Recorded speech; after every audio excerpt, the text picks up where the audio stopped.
مردان city circle police نے تاجر ابراہیم کے اندھے قتل کیس میں ملوث 3 ملزمان کو گرفتار کر لیا، علیہ قتل بھی برآمد کر لیا۔ واردات میں ملوث 3 جو ملزمان ہیں ان کو گرفتار کر لیا ہے، اور اس میں ایک ملزم جو ہے صدام، اس نے آج عدالت کے روبرو اپنے جرم کا اعتراف بھی کر لیا ہے۔ جو واردات میں استعمال ہونے والے ویپنز ہیں، اس کے ساتھ موٹر سائیکل، باقی جو چیزیں ہیں وہ ساری پولیس نے اس میں برآمد کر لی ہیں، جو پولیس کے ساتھ ابھی کیس فائل کا حصہ ہیں۔ جبکہ مستورات کے دوہرے قتل کیس میں ملوث نامزد ملزم بھی علیہ قتل سمیت گرفتار کر لیا گیا، جس میں 2 مستورات کا مرڈر ہوا تھا۔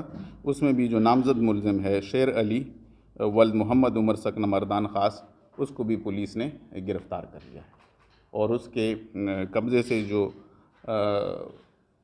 واردات میں استعمال ہونے والا جو آلہ قتل ہے رائفل، وہ بھی برآمد کر لیا۔ ڈی پی او ڈاکٹر زاہد اللہ نے کہا کہ مردان میں مجرم، اشتہاری، اسمگلر، ٹارگٹ کلر اور غیر قانونی سرگرمی میں ملوث افراد کے خلاف کارروائیاں جاری ہے۔ بہت جلد غیر قانونی سرگرمی میں ملزمان قانون کے گرفت میں ہوں گے۔ نیازمند، مردان۔